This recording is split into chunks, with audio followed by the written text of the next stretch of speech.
lovely day!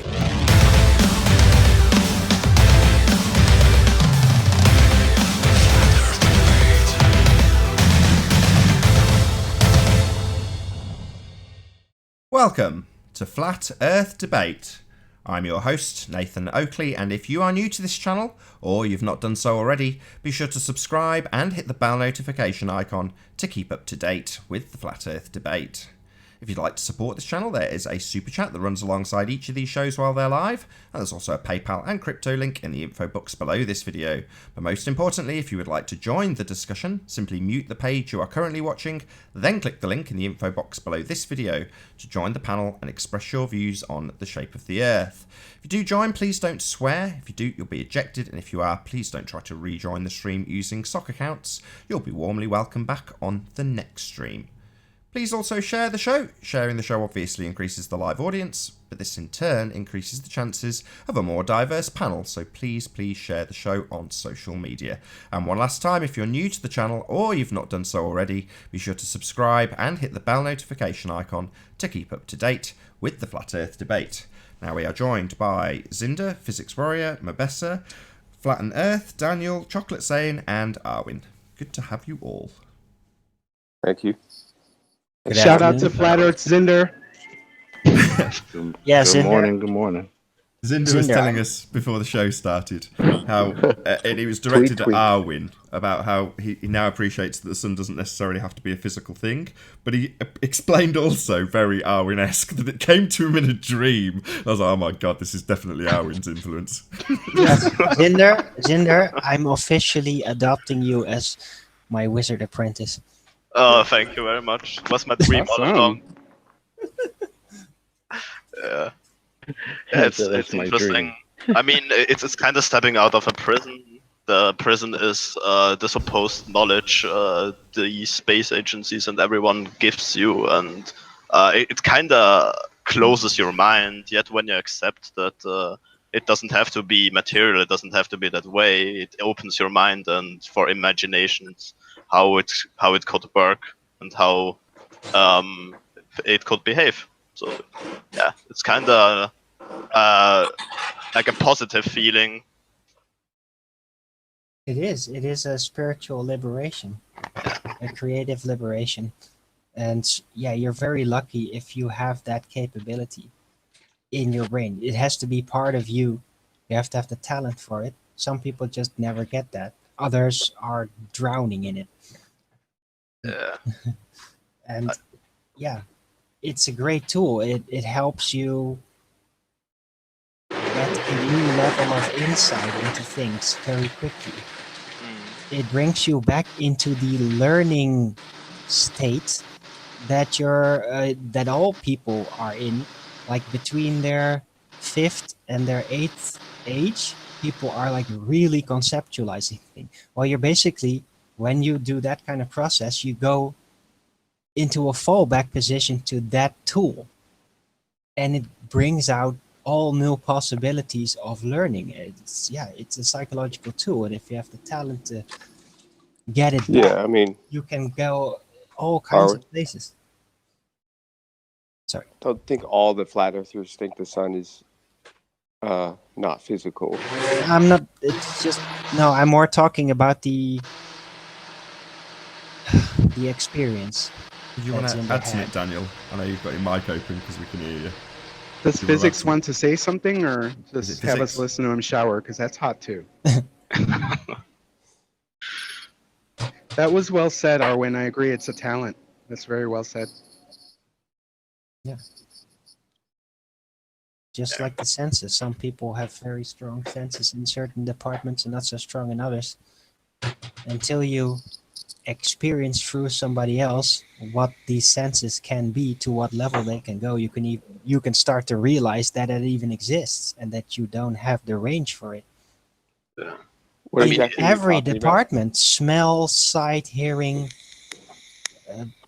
certain reasoning processes, all that kind of thing. Yeah. I mean, if some instinctive talent. I mean, if someone like me might become a flat earther, I think most people could become a flat earther one day, because I never really questioned anything on the globe model, and yeah, it's kind of shifted a little bit. So I think the most important thing approaching globe earther on the street or friends or so is like asking some question, take it slow, and like make them come up to the conclusion for themselves. Yet push a little bit, but not too much, because otherwise you close the person and the person says, "No, I don't want to hear anything about it anymore." Well, that's exactly how I approach it. That's So exactly I what you got to disagree, do. Cinder. You're gonna no, say it's something, it's the physics? careful approach. It's Hey, Arwen, you should let Earth Flattener say something. I mean, you yeah, said a sure. lot. Yeah, I Go ahead, disagree, Flat. Cinder. I'm still gonna stay with it's a talent and you have to have it, and I think we could all see it in you, Cinder. And the same with Ruhip, except I think Ruhip got absorbed by Rumpus and the like. So no, it's definitely you. It's your perception, the way you see the world. I don't think so. Hey, I that's think all right.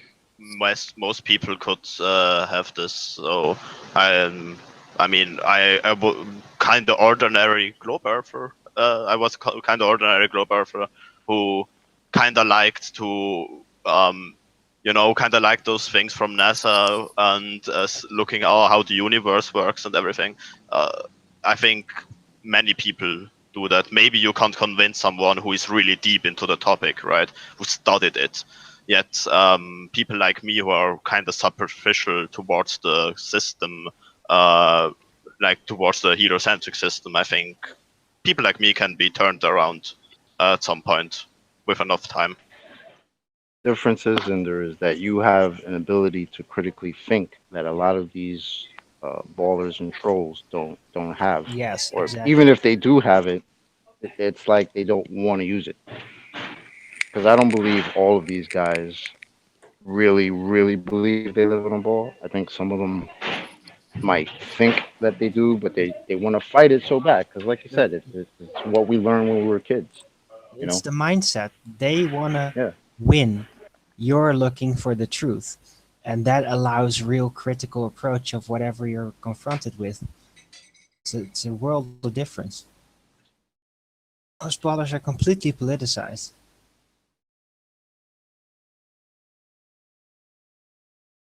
Yeah. I think it also comes with that ability to be able to be truthful to yourself and say, you know what, I don't know something, and you know what, people have to be okay with that. I think people are too comfortable with thinking they know everything when honestly, I don't think anybody really knows anything about anything. We're all trying here, but I mean, in the greater scheme of things, I don't think we really know shit. So people assuming that they know everything and want to tell other people things, I mean, it doesn't make any sense. But I think that it's part of that system, the heliocentric system, the model. It takes away that ability to think about something outside of what you're taught. You know, Yeah. And they kind of they kind of take the opportunity away to find out new things for yourself, how things work, unless you study like really precise things like, I don't know, particle physics and go to CERN. Then they start feeding you with material. Yet as an ordinary person who just is curious about how the world works, they already gave you every answer you even could ever ask, right? So it kind of closes your mind towards this topic. Just like this, and don't ask any questions. I mean, imagine that you right now, because you absolutely believe in NASA and the whole model, the system, whatever. Imagine having to believe that NASA just put some type of probe on Mars just because that's what they're telling you. These guys, a lot of these guys, they have to believe that. That's what their model is. They have to defend it. You know, Yeah. I couldn't imagine having to believe that there's a car in space right now. It's ridiculous. I mean, come on. They're You too guys remember? emotionally invested. You guys Like, remember when Jerem if went you on the believe they're lying about one thing, then you have to question everything else that you love. See, it's a Stockholm syndrome effect. Do you You guys don't want remember to look when for the doubt. Do you guys remember when Jerem went on the Non Sequitur show, and one of the things he highlighted after the fact was the co-host, whose name I don't know, explaining that he didn't necessarily believe that NASA had went to the moon in 1969. So that was his sort of disclosure to Jeren in a back and forth. I don't know if it was a Skype conversation or whatever. It doesn't really matter. But in a back and forth conversation, he basically explained that he didn't really believe in the moon landings, and his peers absolutely ripped him a new one, put him back in line, told him he should believe it. No, doesn't ring any bells with Creepy. anybody. Not fans of Jeren on I the show. didn't see that now. Yeah, well, there you go. But in other words, my point being that Honestly, if you don't believe that's in a sad. particular part of the narrative, you're going to be told in no uncertain terms, you should and must believe in this part of the narrative. It is the main narrative. That's what we believe here. That's honestly sad for somebody to say, I have doubts about a certain thing, and then his actual peers are ripping into him for that. Like, you know, again, where's the open mindedness? Where's the open curiosity that people should have? Not allowed. No. It's the mainstream narrative or nothing. Well, they don't have any of that. Yeah, well, Not allowed why critical we're here thought. apparently. You're allowed to parrot the narrative. That's what they teach you in school. Listen, repeat.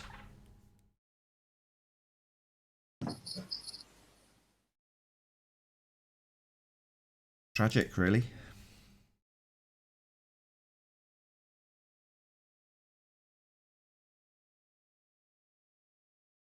I love the looks I get from people when I'm having conversations about this, and you know, with people at work or whatever.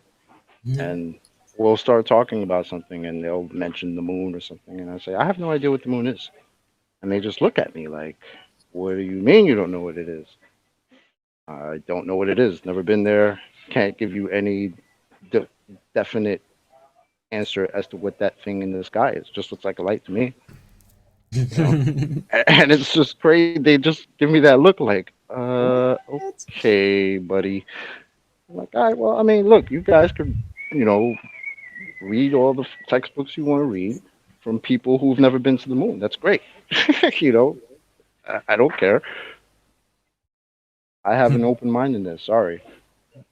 They just walk away like, all right. Yep. So how do you see the moon, Zinder? Tangible or not? Well, I see the possibility that it doesn't have to be material. So, kinda. I mean, it could be material. I don't know. Yet, I see the moon as I don't know Hold on, Arwin. how it is Hold on or a second, Zinder, what it sorry. is. Hold on 1 second, sorry. Do you see that Richard guy join, Arwin? Yeah, I got him. I got him. Thank you. Sorry, Zinder. No problem. Yeah, the moon is hard for me because it has craters on it, obviously, or what seems to be, you know. So And it's got Yeah. libration. It represents itself as a sphere. This, for me, was a very hard thing to let go until somebody showed it me modelled as, believe it or not, like a biscuit shape, like a Smartie. You know what a Smartie is? One of those little chocolate. Yeah. And they showed it modelled that way. And when someone showed me I wasn't ready to buy that it's a bloody Smartie. Let's put it that way. It's not button moon. But what it did show me was that it could be modelled a different way, because I was always holding on to the libration. Well, the libration shows that it's a sphere. It is a sphere. There's libration. Until someone was like, well, what if I showed it you modelled a different way and got it to work? Would you believe that it might not be a sphere? And I was like, nah, it can't do that any other way. They're like, here you go. There's button moon doing the same thing. You go, oh, shit. And I'm not ready to accept that it is button moon, but I am ready to accept that I don't know what it's doing, and just because it suggests sphericity doesn't necessarily mean it is. The giant Smartie in the sky. Yeah, that's how it's modelled for me. Oh, the Smartie, you mean like a chocolate Smartie? Like button moon, like a button. Okay, yeah, like an M&M. Yeah, kinda. Yeah. In America, Smarties are sour coins that are concave on both sides, on the flat sides. oh, They're gross. oh. Okay, no, that's not the Smartie I was thinking of. Oh no, Yeah. definitely not that. It's more like M&Ms, So yeah, the, so the, the, except the flat smaller. ones. So can you guys go through that again with the moon? Do you think you could do that? Go through Or what? who did that presentation? Was it that guy that went allegedly back to the ball? What's his name? Oh, Chris Monk. Chris Monk was the one who Yeah. demonstrated it modelled that way, yes. Yeah. Right. I remember I that. don't know if it was recorded. I'm pretty sure it wasn't, actually. But there was a time where I'd be stuttering and stammering over that fact, going, it could be something else. In other words, I've seen it modelled differently. Not it could be a button moon. I've got no idea what it is, and neither does anybody on the panel. None of us have been there. The fact that it's claimed to be a sphere by people who claim to have been there through a vacuum of space, that's a bit of a problem. We won't get into that here. But doesn't make any difference. It doesn't make it a sphere, and it doesn't make it tangible, because we're not touching it. Of course. Yeah, that's why I say I have a hard time, because it looks like it has craters and things, but we've never been there. We don't know. We can't know. We have to worry about what we're on. Yeah. Well, Like most first let's things- try to approach it, see what happens yeah. on camera. Well, like most things space related, and I'm sure Zinda would echo this, as he's just pretty much said the same thing. You've got to relinquish yourself of certain things that you had a very good grasp on up until that point, which is in some ways quite heartbreaking. You know, the idea of space is cool as far as I'm concerned. I was very into NASA and what they did and what they said and the ideas they put forward. I say ideas because at the time I didn't realise they were just ideas. You know, they were punted as facts. So when you've got to relinquish all that stuff, you go, that's quite heartbreaking. You don't want to. It's just you just suddenly in that moment appreciate that you've been lied to, sold a massive deception. Yeah, I was 39 and I cried like a baby when I figured it out. Oh, okay. I didn't have such an issue with they lie to us or the space as they show us might not be real. I think the possibility that it gives me that I can imagine how it really works without having this concept before my eyes is kinda more heartwarming than the things they present us, than the things space agencies present us. So yeah, I didn't totally have agree. a big problem. It's like the scene in the Truman Show. He asks about being an explorer, and the teacher pulls down a map of the world and says, well, it's already been figured out. There's nothing left to explore.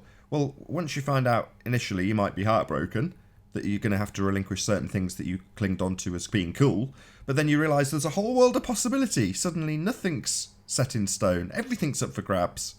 And there's a whole world of exploration out there. You just don't know what it is yet, and you don't know what you don't know. That's what makes it exciting. Yeah, I agree. Mm. Yeah, too. I Say don't- that to I- a globehead, and they tell you, just an idiot. You got that to come. Well, I think from the perspective of a flat earther, our existence seems more important or has more reason than from the perspective of a heliocentric model believer that we are just like this tiny planet on the almost infinite universe, let's say. So yeah, I don't know. I think it's kind of gave my life more meaning than the universe that is taught in school. I couldn't agree with you more, Zinder, and that's one of the reasons I'm here in this, conversation, in this debate, whatever you want to call it. Even though people will tell me, "Oh, it's a waste of time. Why do you go on that show?" No, this subject itself fascinates me. There's no subject that fascinates me more than the world that I live in. You know, I don't care about sports. I don't care about watching sports, I should say. I'd much rather play sports if that's what I'm going to do, but I'm not going to sit home and watch sports. What the hell am I going to do that for?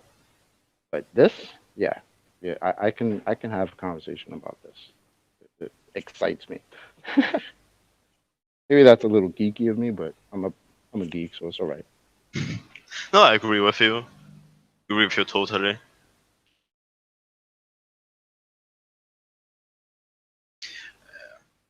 Well, isn't this a nice little loving Yeah, it's cool. It's beautiful. We light a Thanks, fire guys. and sing Kumbaya.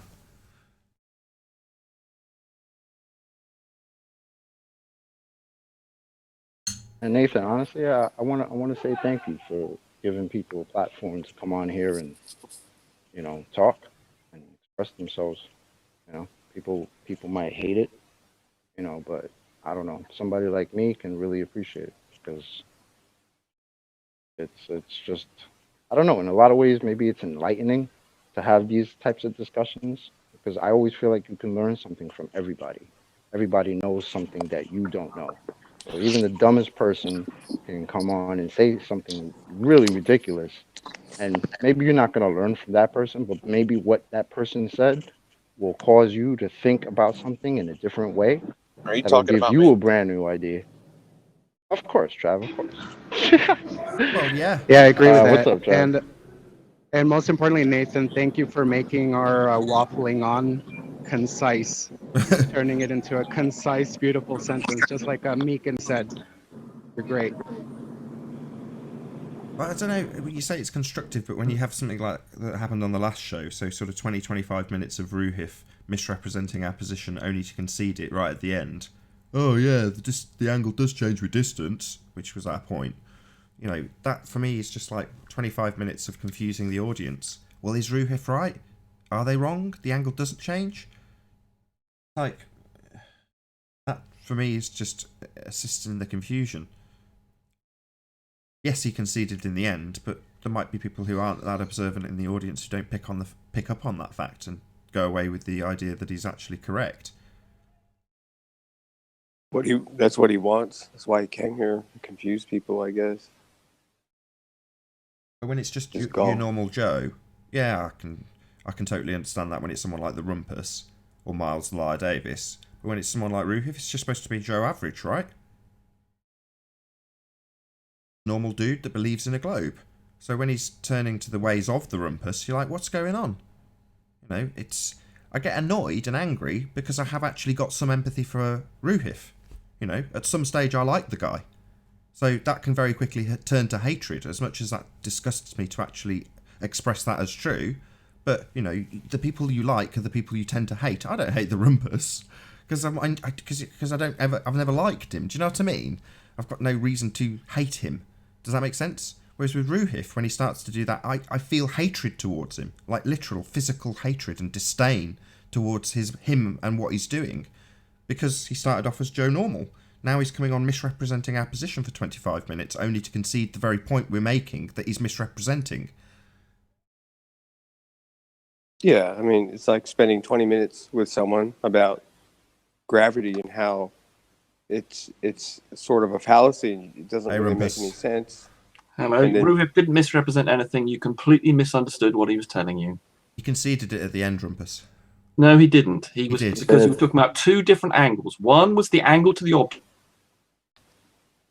I kicked Rumpus because I hate Rumpus. I never liked him. But I like Ruhif. We could actually convert him. I think we could get Ruhif. You know what's funny? I was just gonna try to cut him off and just ask him, Rumpus, could you please just have a decent, normal conversation? The answer is like, no. Don't be Rumpus today. Just have a convo. But you got him. So he was going to do exactly the same thing. All it would have done is got me angry. So I'm very grateful to whoever kicked him. I wasn't going to because he's the only globehead here. He's not here to obfuscate some point we're making with somebody. So I was more than happy to chat to him. On the other hand, the first thing he did was lie. So he did concede that the distance does change the angle. It is a fact. The reason Rumpus needs to obfuscate this is because that point makes the calculator false. Because once you take a picture, the angle to anything in the distance is fixed at the angle that you take the picture of. It will not alter, but they alter it incrementally depending on distance. A point Ruhif did concede. Now Ruhif conceded that. Rumpus can come in and lie about it all he likes. It's going to get him kicked by another member of the panel. Good. It may not be that specific reason that you got kicked out, and I'd have just addressed it and pointed out that Ruhif had conceded it over and over again, probably 20 times for the rest of the show, while he said, no, he didn't, it's talking about different things, and then he misrepresented again and talked about the horizon like Ruhif did. That's all that had happened. I don't mind if it's just him, to be honest. It's like, it's only when he comes in and you're in the middle of a conversation with someone else, only for him to immediately come in and ejaculate all over the conversation. He never introduces himself and says hello, does he? Say that again, Paul. He never introduces himself politely. Well, he hasn't got a name. He's got a cartoon name. I mean, when he joins, he never just says, "Oh, hi, it's Rumpus, how are you all doing?" Yeah, I try and greet him, though. I say hello to him. Yeah, but he's immediately talking over people and just instead of saying hello. Yeah, Agreed. he's here to rumpus. His name is literally Rumpus, and that's what he does. Right. Yeah. Yeah, I agree. You know, the fact that he came in and immediately started to do exactly the thing that we'd just taken apart for 20 minutes is not... It's not unexpected, because they need to. You know, they don't want people in the audience to understand that it's fallacious to continually change the angle of view to something that you fixed the angle for. And this is the point that Miles Davis has used in this example. He's even saying it. I'm fixing my angle. I'm level with these bridges. Right, so you've got a fixed angle then. Oh, right, your calculator changes it with distance. A point conceded by Ruhif. Painful though it was for him to do.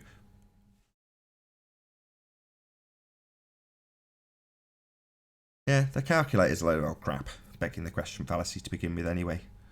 But anyway, we argue about these things 10 steps into a begging the question fallacy like it's actually important.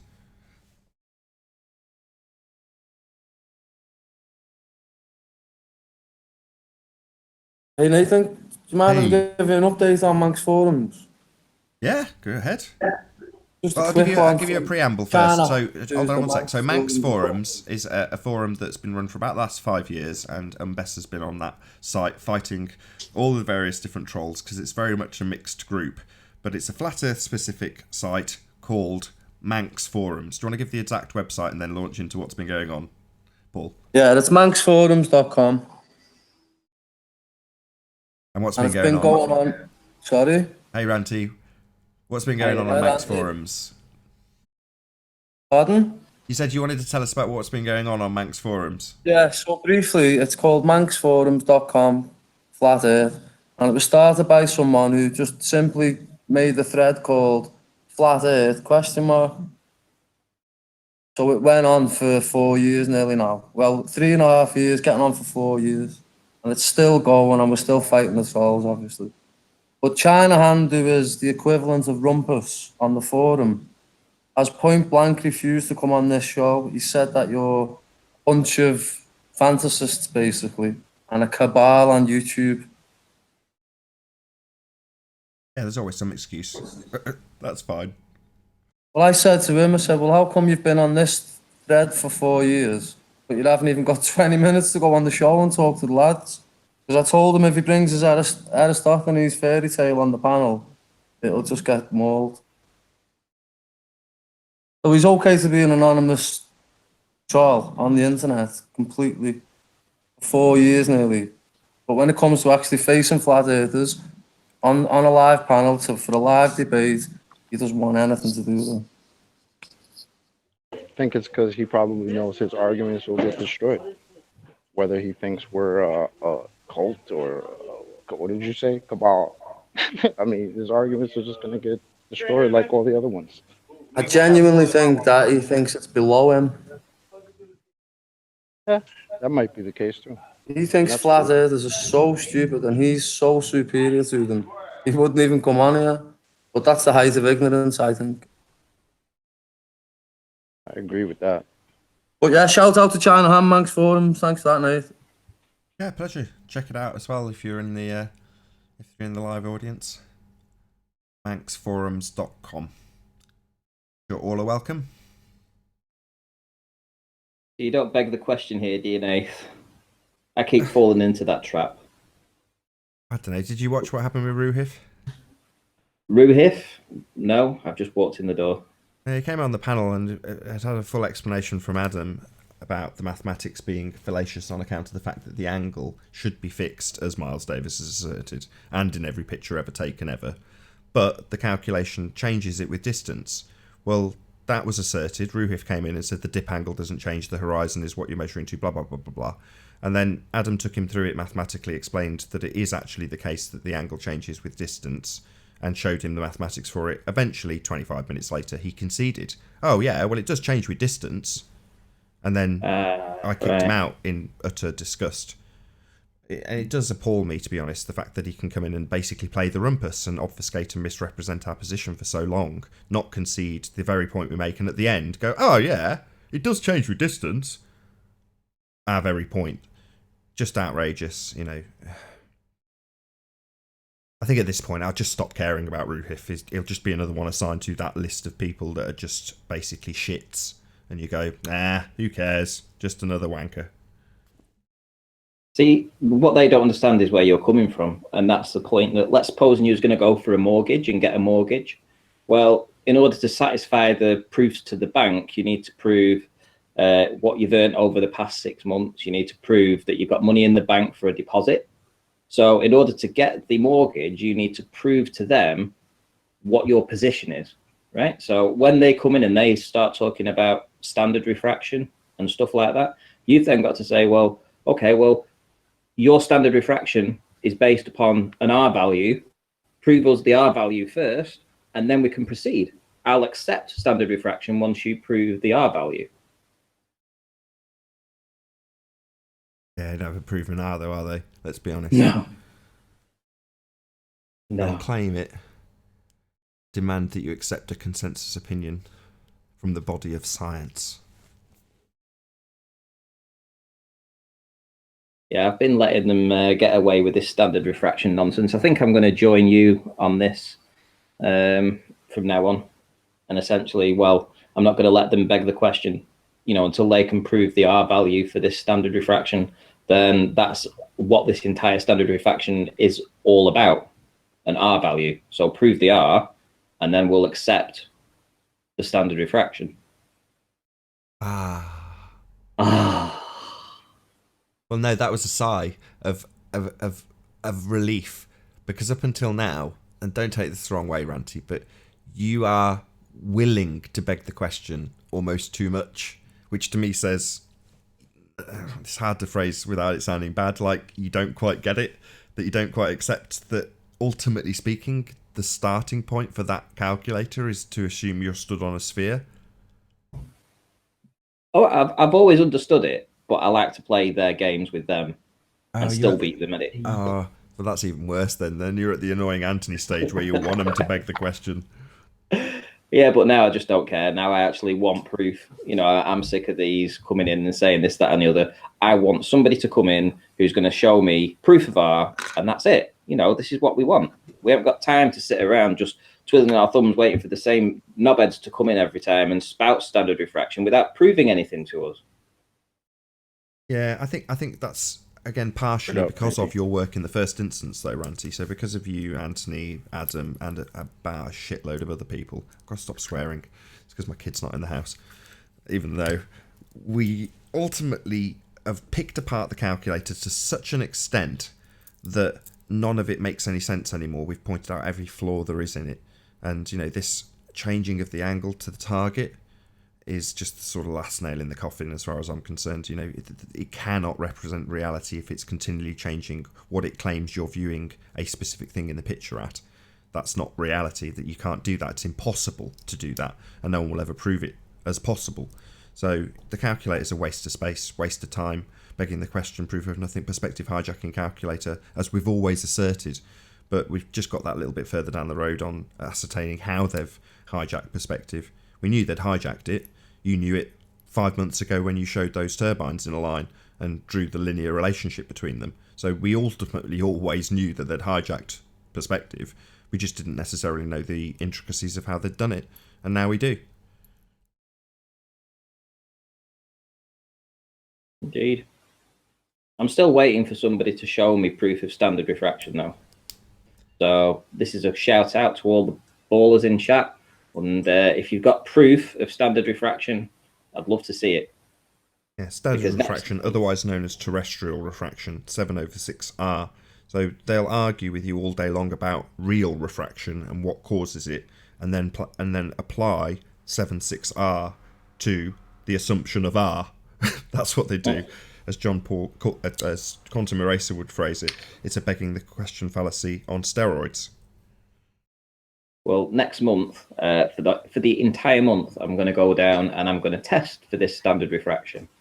I'm going to use the buildings of Barrow and that stationary post that's in the water, and also the corner of the metal railings that I can rest my camera on, so I can go to the same spot every day.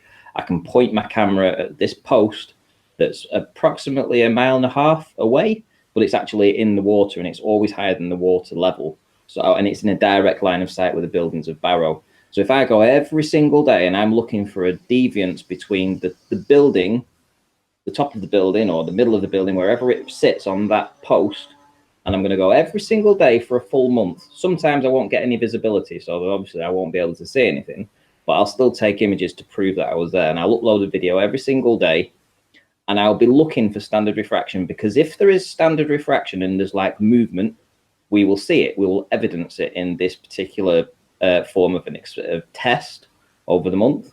And we'll do it for a full 31 days. And I'll analyze it at the end. I'll put every single picture next to each other, and I will be amazed if there's any difference. Well, because every single time I've gone, I've actually done this partially so far, and I haven't seen any difference. Just a minor correction. What you'll be looking for is the effects, the real effects, the effects that do exist of refraction. Just refraction. Well, I'll be looking for looming more than anything. My correction's wrong. I stand corrected. So you are genuinely looking for 7/6R begging the question refraction looming? Yes. I see. I'm looking for it. But you've got to first find... You can't, though, because you've... But you've got to first find that Earth curve, mate. Shout out to Flat and Earth for the super chat. Much obliged. But after a month of doing it, if it's not there, if there's no difference, if this building doesn't appear to be loomed in any way, shape or form, up, down, any to the side, anything, it doesn't change in any single way over a full month, I think that kind of categorically disproves the effect that looming actually happens. Well, I mean, I would just disprove that by saying that the effects of looming are an exaggerated effect of terrestrial refraction, which is a begging the question fallacy on steroids. Yeah, it's well, assuming I just Earth want to pick curve apart and this like bending around nonsense it. of looming. You forget, Nathan, I've been on the receiving end, because my channel is about photography and looking at stuff in the distance. Mm-hmm. I always come across refraction and looming. This is what people always come back to me with when I see much further than we should. I get it. So I get it. I know I'm almost intentionally talking at cross purposes with you, Ranty. I totally get what you mean. You're going to go out and look for the effects of stuff rising up above an Earth curve looming, right? Yeah. And you know full well that's bollocks. I know I know full well it's nonsense. But what I'm trying to get across by having this conversation is by pointing out that what they call refraction is terrestrial refraction, 7/6R, and you're going to go out and look for nonsense, which is fine. I'm going to look for some actual evidence of that would be nice. Yeah, I'm going to go and look for nonsense so that I can throw it back at the ballers when I go back to Barrow and Furnace and I'm doing my observations and I'm seeing much further than I should. I'm seeing the buildings when they shouldn't be there. And every time they turn around to me and say, oh, it's looming in your area, it must be this looming standard refraction, I can go and I can say, well, do you know something? I did a full month here and there wasn't a single evidence of any kind of looming going on in this area for a full month. That kind of busts their balls on that. Yeah, I'm pretty confident in what you'll get because you've done it. You did it with the P900 pretty much. You were out at Barrow so much, and you know the effect of stuff being in a different geographical location, even if they claim it's a holographic effect, it never happened, not once. I know, but I just want to do it. I want to do it so that we've got it. And then we can say, well, Ranty went and tested it for a month and he never found a single pixel of refraction or looming. What you got to say about that? Indeed. Go on, Ranty, lad. So, are you still there, Paul? What did they... Yeah, I meant to... Sorry, Nathan, I just meant to correct you one more time. It's Mabiza. Mabiza, sorry. Yeah, like St. Bees. Okay, Mabiza. So Sorry, go on. Sorry for interrupting. I'll just call you Paul. Yeah. What do they make of the most recent captures by Ranty on the forum? I don't think they're aware of it because no matter how much I post the show, I literally think they won't watch any of it. You know what I mean? I can post anything in there. I'd be lucky if 2 people even watched it for a couple of minutes. I think they're that ignorant. Oh, it's mostly globeheads. Oh, definitely, yeah. Ah, okay. Fair enough. But for Ranty, we're getting the P900 shots for you over the next couple of weeks, hopefully. Oh, awesome. Out of Douglas Bay, so it's, both sides as far as we can see. Right, see Blackpool Tower? I'd be lucky to. But I don't know what it is. As we're looking sort of towards Blackpool, there's a massive, like a big hill, which is what we can see predominantly. Right, okay. In the landscape. I'm not exactly sure where it is. I haven't looked on Google Earth or not. Well, that'll probably be to the other side of Barrow, so it probably won't be anywhere near Blackpool. Blackpool will be far to the right-hand side. Far to the right-hand side, yeah. Yeah. Well, to me, if I look out from Douglas Beach, Barrow and Finesse is straight ahead. Right. St. Bees is to the left, past Donkenhead, and then obviously Blackpool's beyond Douglas Harbour way. But we'll see what we get for it anyway. We'll send you the pictures. Awesome. Don't be disappointed if you don't get what you expect to see, because it is literally a long, long, long way away, especially if you're doing it from ground level. On most days, especially on some of the coldest days, the visibility is amazing. Yeah. Especially the wind farms and things like that. And it's kind of at odds, don't you think, this when it's cooler weather you see much further. Yeah, exactly. It's kind of like goes against their belief in hot air over a cold surface, doesn't it? Well, what was Rumpus's perfect conditions that he said it would happen? Wasn't that, was it? No. No, he promised a model for it about, I don't know, 6 months ago. 8 months ago. We even said he could beg the question to do it, Beg your question, assume you're on a sphere, model it out with your refraction. Oh yes, couple of days.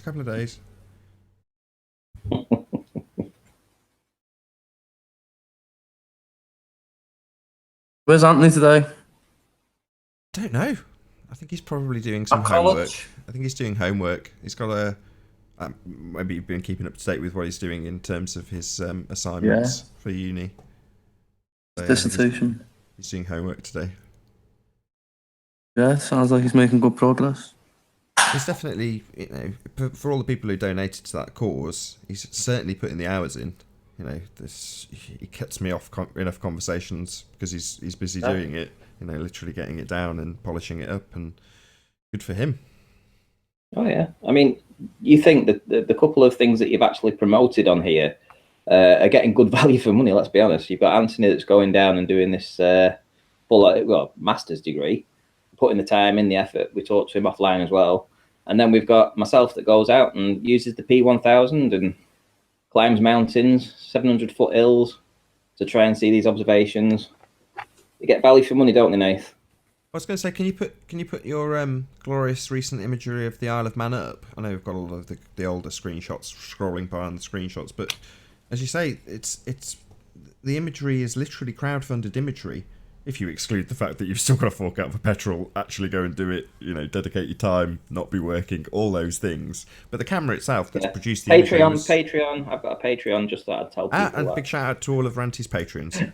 But yeah, it's crowdfunded imagery if you want to look at it in that way, and I completely agree. I knew that was the case when I promoted those fundraisers, yours especially. I knew damn well that the people who contributed would get very good value for money out of what you did, because you would just use it. You're not just going to stick it on your shelf. So yeah, hoping you'll stick some of those images up and we can have a little look at them. But the same applies to Anthony. I knew full well. He explained before he did the fundraiser that he put it in such a way that I was like, that doesn't sound good for the public. But now he's said it, it's like, well, actually, it does make a lot of sense. The risk of doing it when it's a huge financial risk is massive. Even though the reward is huge, he can't really take that burden on himself. And who can? I haven't got a couple of grand to spare, I know that much. I haven't got a couple of quid to spare if I'm ruthlessly honest. Big shout out to Earth Flattener again. It's the super chats and the monetization of my channels that keeps me going. It pays my bills. So you're lucky. I can't get monetized. They won't monetize me, no. Absolutely. I had this conversation with Zach yesterday, and I was like, I am big shout out to YouTube. Eternally grateful that I can actually make money from YouTube. It does actually pay my bills. And I am very, very grateful to every single person who watches the ads or donates to the super chat, or sends me money on PayPal. Big shout out to all those people, because it's what keeps the show going. I would be delivering groceries right now if it wasn't for those people. And the same applies to all the people who donated to Ranty to produce imagery like this, if it wasn't for those people. But on the other hand, when we've got imagery like this, and we can start to reassess the curve calculator, you can poke the bear like Sly, and then have a good laugh when he says it matches the globe perfectly. That's good fun. But ultimately, it's meant we've gone back into the begging the question, proof of nothing, perspective hijacking curve calculator, and had another look at how the magic trick works. And we can now assess the fact that the targets are changing the angle of view. Thanks very much for actually conceding in the end, Drew, if now I'm indifferent to you as an individual or a person. Ultimately you conceded that fact that was pointed out to you on several occasions by myself and Adam. But yeah, that alters how much you should or shouldn't see in the favour of a globe that doesn't exist and a curve that isn't there. You can't manipulate the angle of view once you've taken a picture. It's fixed. But that's precisely what the maths does. We wouldn't be able to make those sorts of statements if it wasn't for this, the crowdfunding, and Ranty actually getting out and doing it. So Ranty, more kudos to you than anybody. Another shout out to... Who's that? I didn't see his name. Shout out that super chat. Bear with me a second. NY by. Sorry. NY by. Thank you very much for the super chat. Much obliged. Well, just so you guys know, this is a new location that I've decided to go to. So come January, I'm going to have a couple of places that I'll be heading to. One will be inland. It takes about half an hour to get here. And then it's a climb. So I've got to climb the 700 foot high to the top. And then I'll be obviously coming back and getting these kind of images. And the good thing is, because I've got this data now at this time, I'll be able to compare and see where they are in relation to the wind turbines, again, looking for this non-existent standard refraction, because essentially if it is being loomed up, the next time I go, this mountain should be lower than these turbines. This is how it's going to be. But if every time I go and we always just see this, then there's a massive problem with the curve calculator. So this is location one, and obviously I've got Barrow as well, where I'm going to be testing for this again, standard refraction. I don't think we're going to find any, but there you go. You've got to do this to try and get anywhere in this debate. You've got to actually I've got to go and do their work for them. Essentially, I'm going to go looking for standard refraction so that I can disprove it, because they haven't been able to bring it to the table. So if in the fact that they haven't been able to bring it to the table, I have to go out and disprove it. And this is what I'm going to do. So yeah. Another shout out to Flat and Earth. Thank you again for the super chat. Really, really appreciate it. Very, very kind of you. Yeah. Oh, and my Patreon is Random Flat Earth. In case you didn't know. Gonna get the leeches. Been successfully begging. Petrol to go to these places and do this stuff. I mean, each time I go here, it's half a day to go and do this sort of stuff. Be grateful for your camera. I know. Yeah. No, but in all seriousness, this is absolutely spectacular. I mean, my reaction. I tend to get privy to this stuff before the show.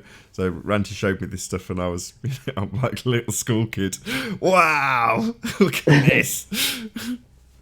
There's loads of stuff. There's even these the images and stuff. Some of the images that you can capture from up there. So if I open, hopefully, can open it with. Let's see. I'll take you off screen just in case you took pictures of things you might not want on screen.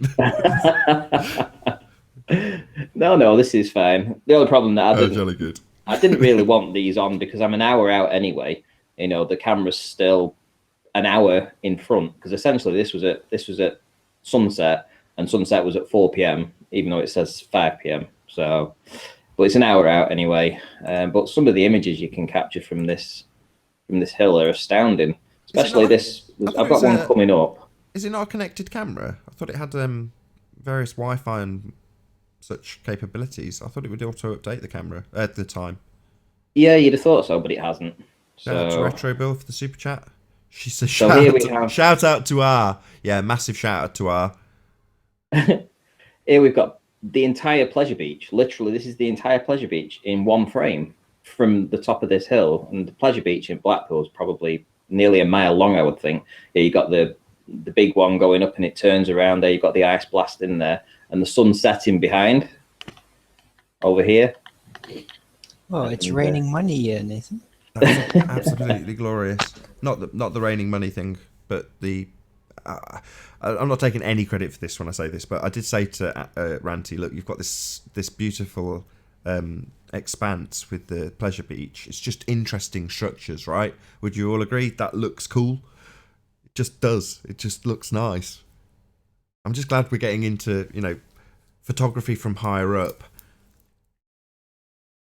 rather than having all this squashed stuff where you can't, it's in that limited band at the horizon and you're arguing about squashed stuff.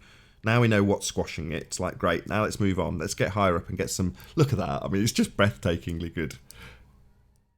That's our world, and it is glorious, and nobody can deny that from imagery like this. You just look at it and go, wow, that's where we live. It's amazing. Our world is special, and, it's nice to get some sort of nice imagery of it. Why wouldn't you be appreciative of this sort of shot?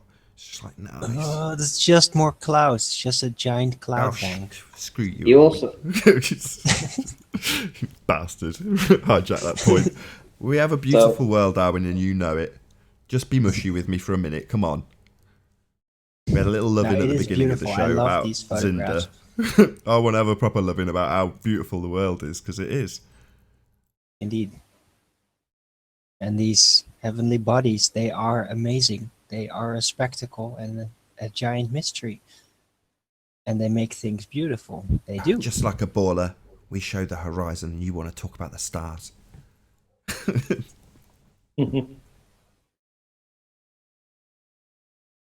There's an interesting contrast, though, whenever you're talking about the stars, everything's about the angular size. As soon as you get out on the ground, feet and inches rule.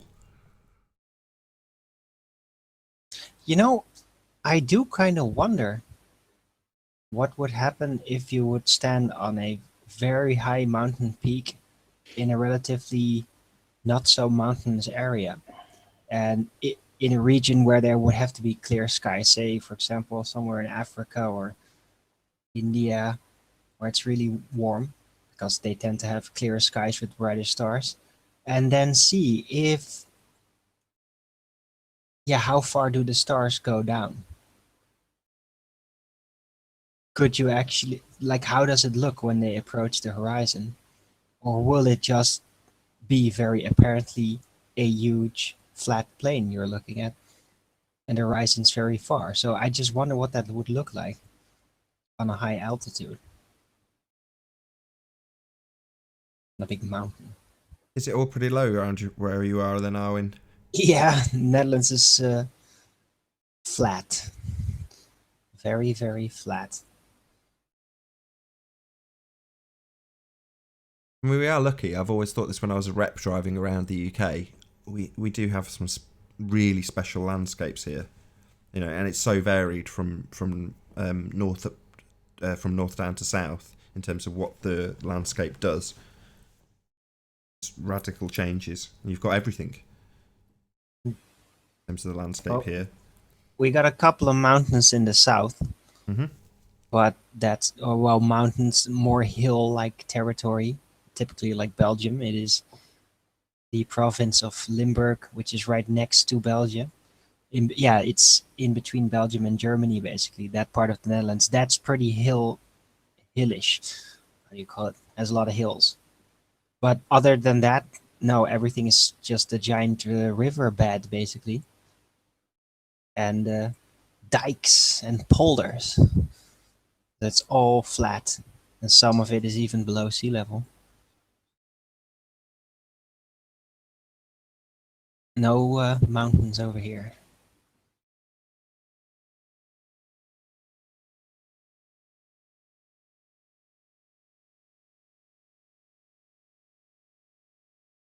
And silence as we all watch Ranty's footage. Well, this is what you asked me to get. You asked me to do like a 360 and show you what you can see from up there.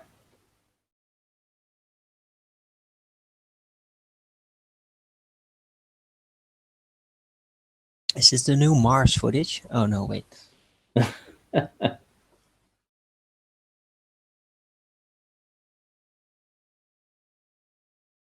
I was going to hopefully go back this tea time, but the weather's too bad. Got this 70-mile-an-hour storm that's hitting us called Diana. Storm Diana. Which direction is it heading? I have no idea. It's got calm here, so I would imagine south probably, judging by how calm it is here. It was horrendous wind, and now it's all really calm.